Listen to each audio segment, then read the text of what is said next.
Perimenopause കാലഘട്ടം സ്ത്രീകളുടെ വളരെ പ്രയാസകരമായ ഒരു കാലഘട്ടമാണ്. പല ബുദ്ധിമുട്ടുകളും സഹിച്ചാണ് ജീവിതത്തിൽ മുന്നോട്ട് പോകുന്നത്.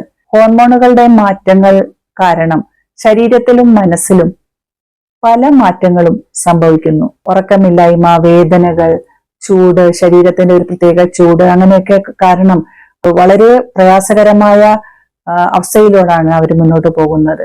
അപ്പോൾ അതുകൊണ്ട് ഇത്തരം കാര്യങ്ങളൊക്കെ കുറയ്ക്കാനായിട്ട്, ഇത്തരം കാര്യങ്ങളൊക്കെ മാറുവാനായിട്ട് ഒരു ശ്വസന വ്യായാമം ചെയ്യാം. കസേരയിലൊന്ന് നിവർന്നിരിക്കാം, നട്ടലിൽ നിവർത്തിയിരിക്കാം, കൈകൾ മലർത്തി വെക്കാം, കണ്ണുകൾ അടച്ചു വെക്കാം. മൂക്കിന്റെ ഇരുവശങ്ങളിലൂടെ ഒന്ന് ശ്വാസം എടുക്കാം. 4 എന്ന കൗണ്ടിലൂടെ ശ്വാസം എടുക്കാം. 1, 2, 3, 4. ശ്വാസം എടുത്തു. ശ്വാസം 4 എണ്ണി നമുക്ക് പുറത്തേക്ക് വിടാം. 1, 2, 3, 4. അപ്പം 4 എടുത്ത് ശ്വാസം എടുക്കുക, 4 എന്ന് എണ്ണി ശ്വാസം പുറത്തേക്ക് വിടുക. ഇങ്ങനെ ശ്വാസം എടുക്കുകയും പുറത്തേക്ക് വിടുകയും ചെയ്യുക. 1, 2, 3, 4. ശ്വാസം എടുത്തു.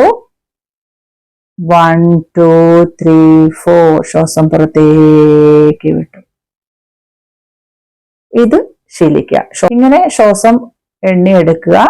ശ്വാസഗതിയെ ഒന്ന് ശ്രദ്ധിച്ച് അവിടെ കുറച്ച് നേരെ ഇരിക്കുക.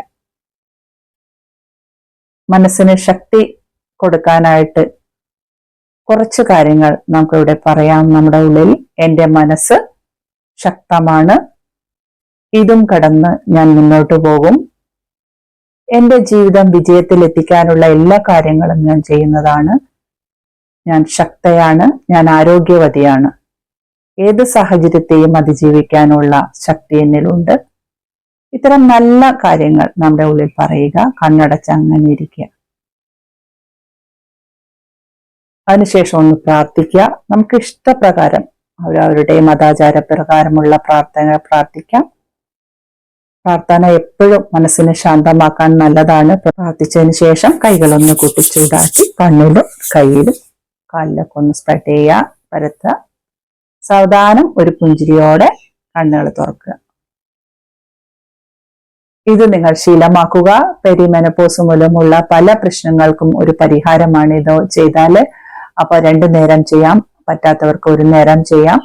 അപ്പൊ ജീവിതത്തിലെ ഈ പ്രയാസമേറിയ ഈ കാലഘട്ടത്തിലെ ജീവിതം സന്തോഷമായി ആസ്വദിച്ച് മുന്നോട്ട് കൊണ്ടുപോവുക. ഇത്തരം പ്രശ്നങ്ങളിലൊന്നും തളരാതെ, വിഷമിക്കാതെ, പ്രയാസപ്പെടാതെ ജീവിതം ആസ്വദിച്ച് സന്തോഷമായി മുന്നോട്ട് കൊണ്ടുപോകാൻ എല്ലാവരും തയ്യാറാവുക.